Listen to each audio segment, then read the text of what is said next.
All right, this is interesting as well from Mike Clay. Top 5 teams in offensive EPA, expected points added.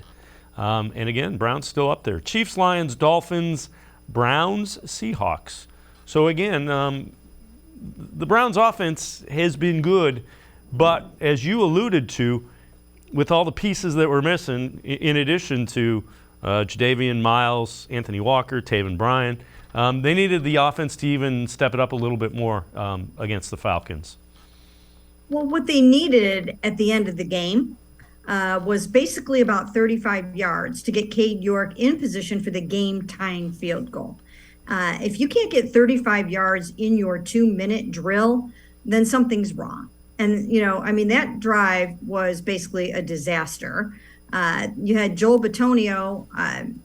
Jacoby hesitated a little bit on the screen pass to Kareem Hunt.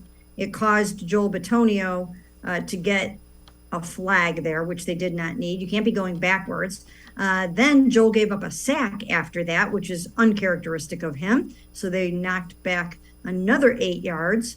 And then you're kind of in dire straits. And at that point, I think Jacoby may have lost a little tiny bit of his composure, and he did not see Dearness Johnson completely wide open over the middle for what I think would have been enough to put Cade York in position for that, game-tying field goal. So a lot went wrong in that game, a lot more than just going for a touchdown on 4th and 3.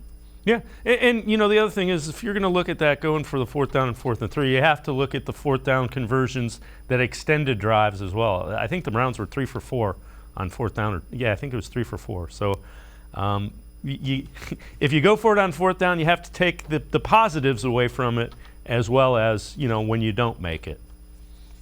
Yeah, absolutely. It's an aggressive mindset, and I don't think that's going to change anytime soon. It's the same thing that you see happening with John Harbaugh over in Baltimore. It's the same thing that Brandon Staley does with the Chargers. It's just the newer brand of football. It might not have been something anybody would have done in the 1980s, but it's what they do now. And these are high-flying offenses, high-scoring games, and this is what you're going to see.